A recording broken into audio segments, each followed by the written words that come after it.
Hoje eu quero falar sobre esse assunto com vocês, que é um assunto muito sério, sobre uma igreja saudável, sobre lideranças saudáveis e como nós podemos construir isso e como nós podemos identificar um ambiente saudável ou não, né? Queria refletir com vocês um pequeno trecho desse livro, Uma Igreja Chamada Tov.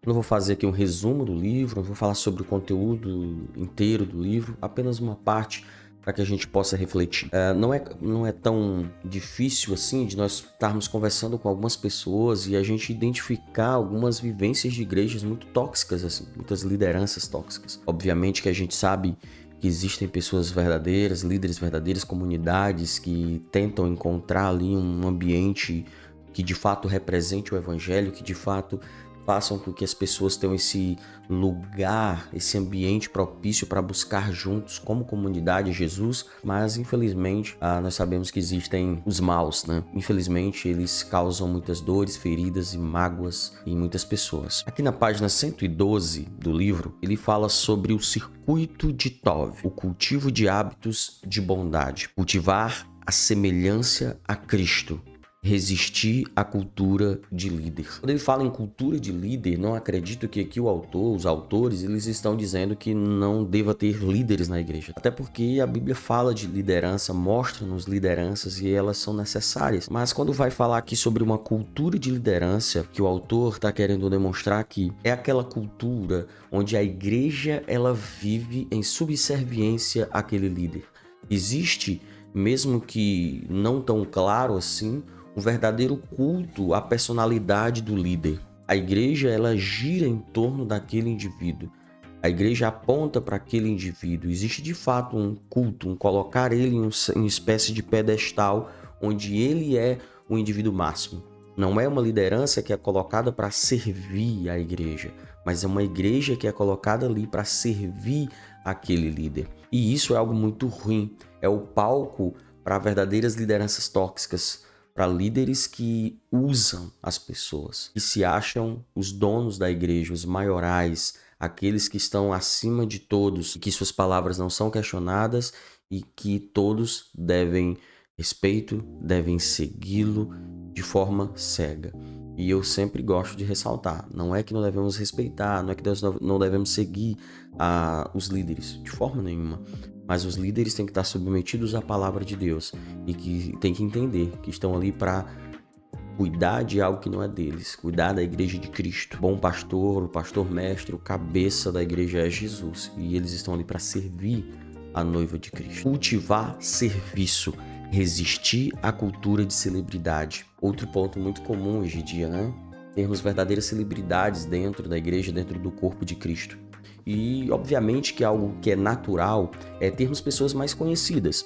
As redes sociais elas fazem as pessoas conhecidas e isso é um processo natural, termos pessoas conhecidas. O problema não é que as pessoas sejam ou não conhecidas, o problema é esse processo de celebridade, de colocar alguém como um holofote muito maior e todas aquelas pessoas uma espécie de endeusamento, né? Eu nem sei se essa palavra existe, mas endeusar aquela figura. É uma celebridade, o foco da igreja está naquele indivíduo, aquela pessoa é o centro maior de tudo.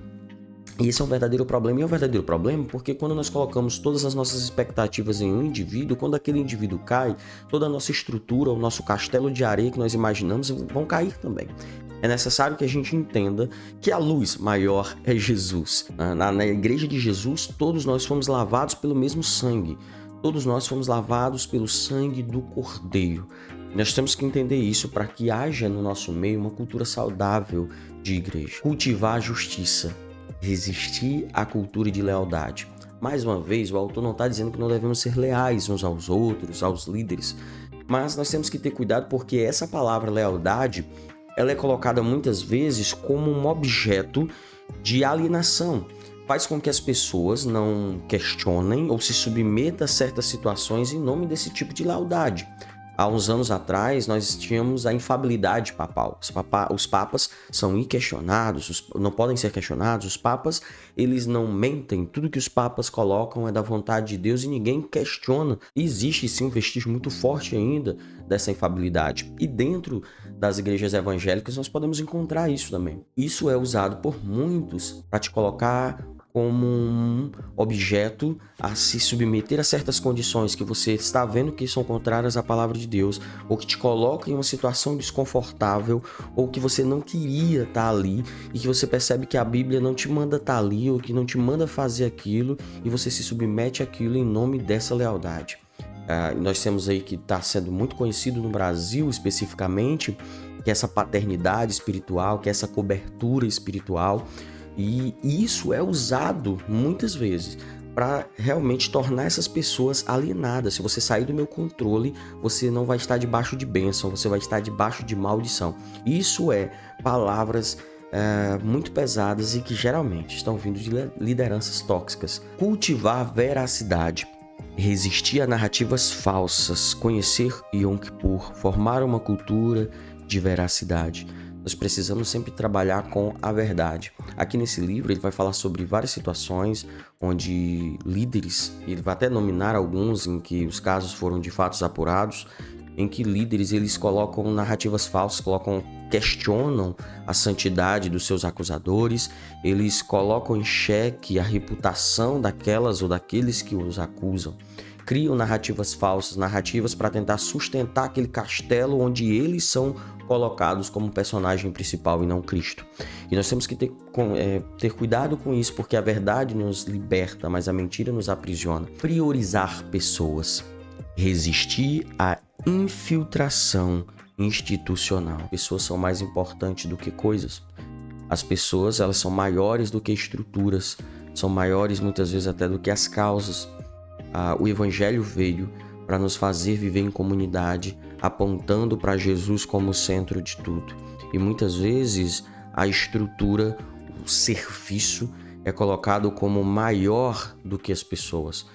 Toda a nossa vivência de igreja, entre aspas, né, muitas vezes sobrepõe ao coração do outro, ou à dor do outro, e o outro ele é colocado como objeto de uso para fazer com que a engrenagem ela aconteça. A Igreja de Jesus não é uma instituição religiosa. A Igreja de Jesus são pessoas lavadas e remidas pelo sangue do Cordeiro. Cultivar graça, resistir à cultura do medo.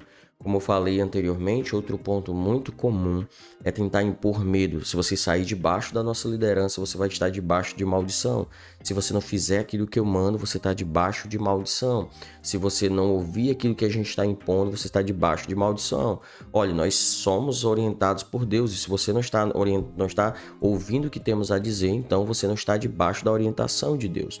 E volto a dizer, cuidado, não significa que pessoas que estão querendo o teu bem ou que estão querendo te instruir de acordo com a palavra de Deus necessariamente são tóxicas. Não é isso. Mas essas palavras que eu acabei de citar, elas são usadas muitas vezes para te colocar, de certa forma, presos a uma engrenagem, para te fazer prisioneiros da vontade daquele líder.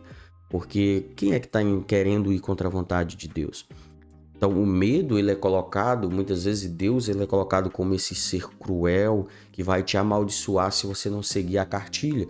E essa cartilha não é a Bíblia, não é a sua palavra, a sua santa palavra, mas é a vontade daqueles que estão ali sobre você, daqueles líderes que estão ali sobre você, daquelas pessoas que estão ao seu redor. Cultivar a empatia, resistir à cultura narcisista.